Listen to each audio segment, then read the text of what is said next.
মহিলাদের মাসিক ঋতুস্রাবের পরে কিভাবে গোসল করতে হয় এটা একজন মহিলার জানা ফরজ। ফরজ মিয়া, হাজারো মহিলা এটা জানে না। মেট্রিক পাস করছে আর কি, ইন্টারমিডিয়েট পাস করছে, জানে শুধু মোবাইলে অথবা টেলিভিশনের রিমোট কন্ট্রোল টিপতে আর টেলিভিশন চাইতে, এই ছাড়া আর কিছু জানে না।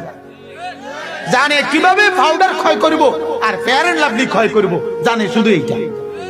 কিন্তু অথচ অপবিত্র নারী যদি ফরজ গোসল কিভাবে করতে হয়, তার মাসিক পবিত্র হওয়ার পরে কিভাবে পবিত্র হইতে হয়, এটা যদি না জানে তার এক ওয়াক্ত নামাজ কবুল হবে না।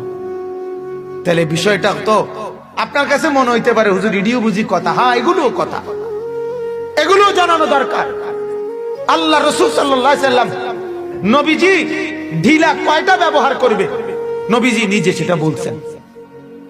বাথরুমে বৈশা ডান পায়ের উপরে ভর বেশি দিবে না বাম পায়ের উপরে একটু ভর বেশি দিতে হবে, এটা আল্লাহর নবী বলে দিছে। ঢিলা টয়লেট পেপার সামনের দিক থেকে পিছনে নিবে না পিছন দিক থেকে সামনে আনবে, এটা আল্লাহ রাসূলের হাদিস থেকে নবী বলে দিছে, উম্মতকে শিখায় দিছে।